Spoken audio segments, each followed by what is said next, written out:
I bought a bottle of Galliano wine down on Bassett Street and just came up here. There was about 1/10 this number of people, and this was hippie kingdom, and it was political speeches all day. It's a party now. Of course, nowadays, UW's Mifflin Street Block Party looks a lot different. The event started as a protest of the Vietnam War in the late 1960s and was used as a community fundraiser for various causes before fully becoming a block party. And the Mifflin Street Block Party has only gotten rowdier over the years, like last year, when 3 people were injured when a block party collapsed. But as our Braden Ross saw today, past dangerous situations haven't stopped the party. My sister and her group of friends were taking a picture together, and all of a sudden I heard a crack, and all of a sudden the deck collapsed on this house over here. This time last year, 3 people were injured when the balcony behind me collapsed on Mifflin Street, but that clearly hasn't deterred anyone from coming out again to the Mifflin Street Block Party. After last year's balcony collapse left 2 people hospitalized, some of this year's partiers are a little bit wary. I'm not going on the second floor balcony for sure. I don't think I'm going to go on balconies just because I'm a little bit nervous about it.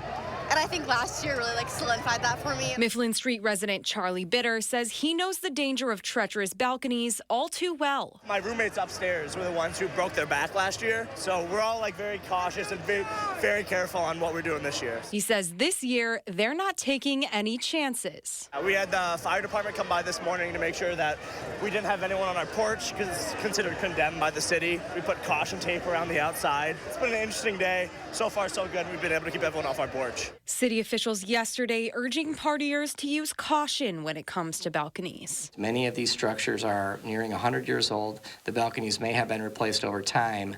But when you have a lot of people crowded on a balcony that might all be jumping and dancing to the same song, you're creating a load that is not necessarily designed or intended to be supported by that structure. But others say the party must go on. I will be going on the balconies. That's the risk you take with Mifflin. Either you're here or you're not, and you're got to be here. If you're here, you're on a balcony. Yeah. You know? On Mifflin Street, Braden Ross, News 3 Now.